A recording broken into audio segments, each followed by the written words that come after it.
terça-feira. Ontem, segundona braba, né? Mas teve Cruzeiro em campo no Campeonato Brasileiro. Empate que teve um gostinho de frustração pro torcedor. Aquele enredo parecido, né? O Cruzeiro saiu na frente, tomou um empate no segundo tempo. Teve polêmica de arbitragem, já Henrique Fernandes aqui pra falar sobre isso. Mas pra não dizer que foi tudo terra arrasada, teve também um foguetório e uma caramelos. Muito fofinho. É leão contra raposa. Uai, é? Então me explica o que essa intrusa tá fazendo aí no gramado durante o aquecimento dos jogadores. Uma cadelinha caramelo invadiu o campo aqui, deu olé no time do Mirassol, deu olé no time do Cruzeiro. Agora, depois de muita luta de todo mundo, já foi retirado. Sorte que a cachorrinha foi embora. Ela não ia suportar a barulheira desse foguetório aí, tadinha. Pessoal não economizou, hein, na festa pirotécnica no Maião. Lembrou até Réveillon em Copacabana.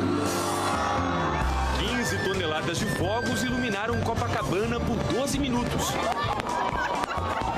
Uma senhora festa para um jogo que já começou com uma senhora polêmica. Só 1 minuto e meio no relógio. É, a bola toca na mão do jogador do Mirassol, do José Aldo. Claramente toca ali no braço direito.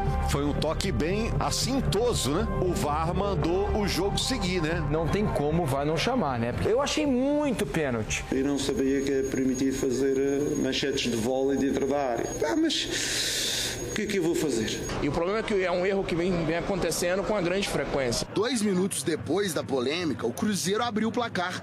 Naquele estilo que o torcedor tem se acostumado a ver no início dos jogos. Contra-ataque muito bem encaixado, de pé em pé, até o Matheus Pereira encontrar o artilheiro completamente livre dentro da área. Caio Jorge do Cruzeiro! Assistência do MP10. Gol do KJ. Pela 14ª vez no campeonato, Caio Jorge manda pra rede. Primeiramente, agradecer a Deus por mais um gol. Peraí!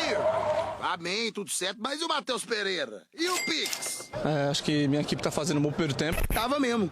Teve a chance de ampliar com o Matheus Pereira e com o Wanderson, mas o goleiro Walter evitou um prejuízo maior pro Mirassol. Do outro lado, o Cássio também estava ligado no jogo. Cássio pegou! José Aldo de fora da área, Cássio de novo! Era só um aperitivo do que viria no segundo tempo. O Mirassol não demorou a descolar o empate. Golaço do Negueba. Que ângulo Negueba achou! Sai do Wallace! Manda lá na gaveta, lá no limite! Finalização de luxo do Negueba mandando pro gol! Impor nosso ritmo, acho que merecíamos ali uma virada. Pelo volume de jogo e chances de gol que criou, o Mirassol podia até ter conseguido um resultado melhor. Matheus Bianchi manda direto na trave. Em outra chegada que assustou, o Chico Kim tentou achar o ângulo direito do Cássio. Depois dessa casquinha perigosa do Matheus Bianchi, o Cássio ficou bravo com a marcação do time dele. E a leitura labial do Cássio ali é só pi, pi, pi. Cássio pagou geral para a defesa do Cruzeiro agora. A bola parada foi a possibilidade de gol do Cruzeiro na segunda etapa e também não funcionou. 1-1, mas sem graça, né? Depois daquele foguetório todo, a torcida ficou na carência da festa com os 3 pontinhos. Henrique Fernandes do Globo Esporte, tá bom? Beleza, tranquilo. Cruzeiro estacionou na terceira posição, 38 pontos, agora atrás do Palmeiras e 5 pontos atrás do Flamengo. A gente viu a questão da polêmica, o Jardim falou, né? Não sabia que era permitido fazer manchete de vôlei dentro da área. Mas isso não é manchete não, meu isso amigo. aqui, já, deixa eu explicar. Depois o Jardim postou isso aqui nas redes sociais. Vem cá, dá a bola de vôlei aqui, Henrique Fernandes. Eu sei que você é especialista em vôlei na época de Juiz de Fora, você jogava no JF, no Juvenil. Nem pra isso, meu irmão. Explica pro pessoal de casa a diferença daquele lance. O que é manchete? Não é uma manchete, aquilo é um saque, é o Jornada nas Estrelas do craque Bernardo, dos anos 80 da seleção. Vou fazer aqui pra você ver. Tá feito o saque. A luz, rapaz! Não acertou a luz não, tá tudo bem, o pessoal tá seguro lá atrás, mas não é uma manchete, é um saque. Agora, que foi pênalti, ninguém questiona, né? Você falou que foi pênalti. Vamos Foi rever pênalti. o lance? Foi uma mão na bola que do acabou Zé realmente... Aldo, né? Logo no segundo minuto de jogo, o Zé Aldo tenta interceptar essa meio furada do Pereira, ela pega na barriga, mas depois ele joga o braço, dá um tapa na bola, a bola ia sobrar pro Caio Jorge, pra mim foi pênalti, o Cruzeiro pode reclamar, né? Pode e vai reclamar. O Cruzeiro ficou muito na bronca com esse lance e o Pedro Júnior, que é o vice-presidente do Cruzeiro, vai protocolar de novo na CBF uma reclamação formal. Vamos ouvir? O Cruzeiro vem sendo prejudicado frequentemente, fomos prejudicados na última rodada, muito prejudicados e hoje novamente, então a gente está aqui para dar uma satisfação ao torcedor que o Cruzeiro não vai escalar. O Cruzeiro fez o protesto contra o jogo contra o Santos, vai fazer hoje novamente e se tiver que fazer no próximo jogo vai fazer, porque o Cruzeiro não vai ser prejudicado pela arbitragem. Reclamação válida, mas você acha que interferiu muito no jogo, Henrique? Então acho que não, porque 2 minutos depois saiu o gol. E o primeiro tempo do Cruzeiro foi muito bom, o gol foi com a cara do Cruzeiro nos jogos fora de casa. Vamos dar uma olhada nele, no detalhe do gol especificamente. Contra-ataque, esse time é muito bom nisso, o Cruzeiro ganha um rebote. Lucas Silva, que fez um bom jogo, encontra o Caio Jorge, olha o Caio de onde ele sai para depois definir a jogada, e o Pereira ocupa um espaço que normalmente é do Wanderson, porque ele explora muito bem esses espaços fora de casa. Ele vai fazer um cruzamento muito bom, claro que tem ali o James, zagueirão do Mirassol, dando uma força, errou o tempo de bola. Mas o que esse cara tem definido as jogadas, o Caio Jorge, com a frieza, o domínio perfeito, executou o goleiro Walter, um gol com a cara do Cruzeiro. O primeiro tempo foi bom, só que o segundo tempo, e a gente tem imagens da segunda etapa, o gol do Negueba, foi bem ruim. O Cruzeiro finalizou 2 vezes só, o Mirassol finalizou 11 vezes, 6 escanteios do Mirassol, nenhum do Cruzeiro. O Cruzeiro teve muita dificuldade para sair e depois do gol do Mirassol tomou esse susto de bola na trave, inclusive na cabeçada do Matheus Bianchi. Poderia ter virado o time visitante, foi um segundo tempo abaixo, não dá para se escorar só na questão da arbitragem, embora o Cruzeiro realmente tenha tido um pênalti não marcado nesse jogo. E tem acontecido esse roteiro, né? O Cruzeiro faz um bom primeiro tempo, piora no segundo, a torcida fica na bronca com as mexidas ou a ausência das mexidas do Leonardo Jardim. E na próxima semana, 3 pedreiras. 3 jogos, agora vai ter o Internacional, o Campeonato Brasileiro no sábado, depois tem o Clássico contra o Atlético, primeiro jogo na Copa do Brasil, e depois o São Paulo pelo Campeonato Brasileiro aí no outro sábado. Henrique, poupa ou não poupa nesses jogos? Já deu indício que não vai poupar contra o Inter, porque ontem Matheus Pereira e Caio Jorge jogaram pendurados e não tomaram o terceiro amarelo. Acho que não vai poupar nesse próximo jogo, talvez contra o São Paulo. No Clássico não dá pra tirar o pé. Já que você falou do Clássico, vamos falar do Atlético. Teve jogo, empate, Celeste, com direito à polêmica, né? Direito à polêmica, né? Coloca a polêmica aí, enquanto o Gão vai comentar, inclusive. A imagem do pênalti, né? Mas, Bel, deixa eu só rodar a minha imagem do pênalti, porque... pênalti não dado, né, o Gão? Do pênalti questionado. Questionado, né? Não marcado aí nessa situação. A Nadine pode... Por aí, né? Por aí, foi mais ou menos. Logo no início, né? Foi antes do gol, inclusive, do Caio Jorge, salvo engano. Né? Inclusive, esse lance aí, o próprio Jardim, que depois vai falar, classificou como uma manchete. Foi, perguntou, tá podendo jogar agora vôlei no futebol e tal. Mas daqui a pouco a Nadine comenta sobre isso. Não, Nadine hoje não estará aqui. Não estará? Hoje ela está cheia de compromisso na super terça, mas não tem problema não, Gão. Próximo bloco, então, a gente comenta melhor sobre isso, porque eu quero falar exatamente sobre o seguinte. A arbitragem no Brasil é isso mesmo, né, gente? A gente teve lá o problema lá do Marcelo de Lima Henrique, que depois veio na televisão e falar que faltou resiliência neste momento e tal, porque ele há anos e anos e tal, e cometeu aquele absurdo entre Cruzeiro e Internacional. Depois disso tivemos o Wilton, que fez aquele jogo contra o Santos, né? Absolutamente normal o que está acontecendo no Brasil em relação a esses erros de arbitragem aí. E eu acho que a única coisa realmente que vai resolver isso é uma ação conjunta dos clubes de futebol, o que não vai acontecer. O Cruzeiro não vai se unir com o Flamengo, que não vai se unir com o Atlético, que não vai se unir com o São Paulo. Não, mas eles não vão se unir. Tudo bem, tirando o Flamengo e Corinthians. Palmeiras. Tá, vamos tirar Palmeiras e Corinthians, vamos lá. Cruzeiro não vai se unir com o Atlético, que não vai se unir com o Fluminense, que não vai se unir com o Grêmio, que não vai se unir com o Internacional, para de repente brigar por isso aí na CBF. Não vai acontecer isso.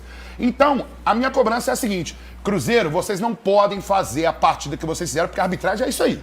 A arbitragem é isso mesmo no Brasil. Tá entendendo? E o Cruzeiro está sendo um dos maiores prejudicados do Campeonato Brasileiro. Agora, o futebol apresentado nos últimos jogos é um absurdo que tem acontecido. Não adianta o Pedro, filho do Pedro Lourenço, vir falar assim, ó. Nós vamos fazer uma ação na CBF e tudo mais. Sabe o que vai resolver? Nada. Quantas notas o Atlético já mandou pra CBF? O América também, né? Quantas notas o América já mandou? Não, mas aí... Não vai acontecer nada. É uma ação conjunta dos times de futebol que vai resolver isso. Eles vão fazer não, então... Pro time mineiro, gaúcho ou de qualquer outro estado ser campeão fora do Reixo de São Paulo, tem que ser igual o time do Cruzeiro de 13, 14, igual do Atlético do Hulk, que ninguém ganhava. Porque se tiver igual, eles tiram a diferença na arbitragem. A gente tá vendo isso nitidamente. Uma bola dessa, gente, pro Flamengo, o juiz sai correndo, comemorando e põe na marca da cal. Então, é um absurdo um negócio desse, né? Estão dando pênaltis contra o Cruzeiro, contra o Atlético aí, contra o América, que não tem o menor cabimento.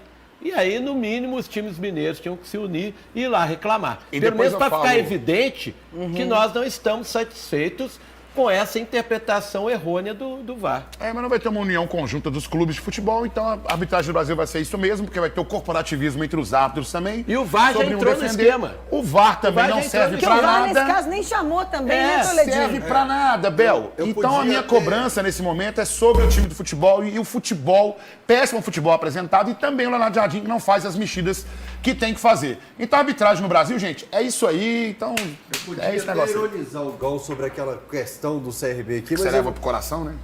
Não, porque ele foi o CRB, foi prejudicado, você ironizou. Não, porque é brincadeira que a gente faz no programa, mas você leva pro coração. O que você falou do VAR, que já entrou no mesmo comportamento da arbitragem, doutor Lázaro me falava isso lá atrás, quando colocou o árbitro no Brasil. Ele falou, nesse país, eles vão olhar pra telinha com olhares diferentes a cada rodada.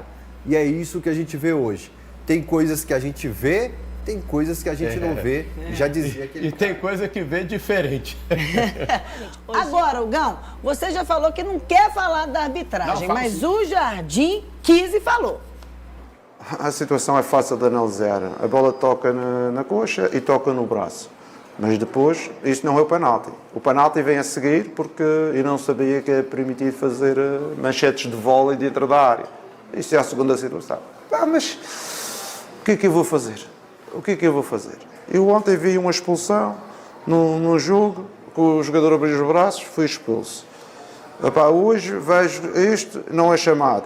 Já no último jogo em casa fui assim, eu acho que a gente tem que tomar o futebol brasileiro tem que tomar algumas medidas, que senão isto as pessoas começam a desacreditar no VAR. Eu até dava uma ideia, os treinadores deviam ter 2 opções por jogo, na primeira parte e na segunda parte, para pedir revisão dos lances pelo árbitro. Isso ia permitir alterar algumas coisas, porque às vezes chama-se, às vezes não se chama. Eu acho que este caso, tudo a gente vê no estádio. O primeiro toque na mão, casual, mas o segundo, a bola levanta, ele dá-lhe uma manchete isso já não é casual, mas quem sou eu? Nem sequer tenho curso de árbitros nem nada, só tenho 30 anos de futebol, mais nada. Mas foi o seguinte, algumas pessoas têm questionado falando assim, Hugão, mas a bola primeiro não bate na barriga ou na perna do jogador e depois tem um movimento em que ele acaba se movimentando ali com o braço ali. Isso não é um movimento natural. Olha só pra você ver, a bola realmente bate na perna, tem isso mas ele leva vantagem. Lembra como uma vez a Nadine falou sobre isso? Que acaba levando a vantagem, porque essa bola sobrando pra cá, tem outro jogador do Cruzeiro que poderia dominar essa bola. Isso que eu ia te falar, tem um jogador do Cruzeiro ali pra pegar a bola. Então, ou seja, ele leva vantagem na jogada. Eu lembro que uma vez eu usei isso como argumento com a Nadine, mas a bola ela não bate primeiro na perna do jogador, é Lugão, mas ganhou amplitude e ele levou vantagem na jogada, tirando qualquer possibilidade de combate naquele espaço com a bola. E mais do que isso, muda completamente a trajetória da bola. E a configuração do jogo naquele setor.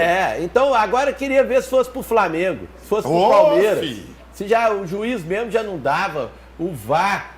E a ideia do Jardim é boa, do técnico chamar o VAR. Ter direito a pedir 2 VARs por jogo, por exemplo. Mas aí a gente muda também a configuração, porque no futebol brasileiro funcionaria de um jeito e no mundo funcionaria de outro, então teria que conversar com a FIFA a respeito disso. Só para finalizar meu comentário, Bebel, o que acontece também? É o que eu falo com todo mundo. Às vezes o pessoal fala assim, nossa, Gão, mas você tem que falar sobre arbitragem, e eu falo sobre arbitragem como estou falando aqui nesse momento.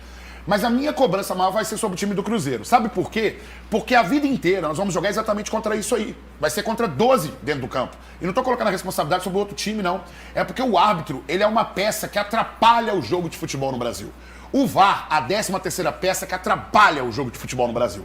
A única medida efetiva, vou tirar São Paulo e vou tirar Rio, é o Cruzeiro se juntar com o Grêmio, com o Internacional, com o Atlético daqui, com os times da Série B, com todo mundo, e fazer uma ação efetiva na CBF. Aí você tem um resultado. Sabe por que nós vamos fazer isso? Porque quem levantar essa bandeira vai ser perseguido na CBF. E sabe o que vai resolver? Nada. Então vamos cobrar futebol, que a gente acaba jogando também, e aí o árbitro, para poder ganhar do Cruzeiro, tem que marcar uns 3, 4 pênaltis, que aí fica bom pro time adversário. Falando em Hugão, agora vai analisar o empate. Mirassol e Cruzeiro 1-1.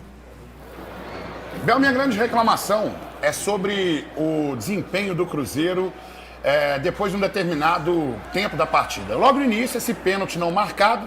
A gente sabe como é que é a arbitragem no Brasil, então reclamar de arbitragem no Brasil é dar murro em ponto de faca e brigar com seu pai por você saber quem é o filho predileto e querer que ele mude depois de anos de convivência. Agora o time estava muito desfalcado, né, Hugo? Muito desfalcado, mas não justifica também algumas peças que precisam de oportunidade quando entra não consegue corresponder. Caio Jorge não falha. Caio Jorge não passa em branco em muitas partidas, e aí tá o momento em que o Cruzeiro, no pouco momento que teve nessa etapa da partida, nesse quarto a partida inteira, o Cruzeiro consegue dominar bem o time do Mirassol, e aí a gente achou que de repente seria um placar até mais elástico, porque esse lado esquerdo do Cruzeiro estava funcionando bem, até então funcionando muito bem, com o Cauã Prats, com o Wanderson, que depois também caiu de rendimento de uma maneira vertiginosa que não dá para explicar. E aí o Mirassol começa a colocar suas garrinhas de fora, começa a fazer o que fez de melhor nesse campeonato, com muito ímpeto, muita força de vontade. Às vezes falta qualidade, não falta suor para o time do Mirassol. O que às vezes falta para muitos times do campeonato, dentre eles o Cruzeiro, num determinado momento da partida.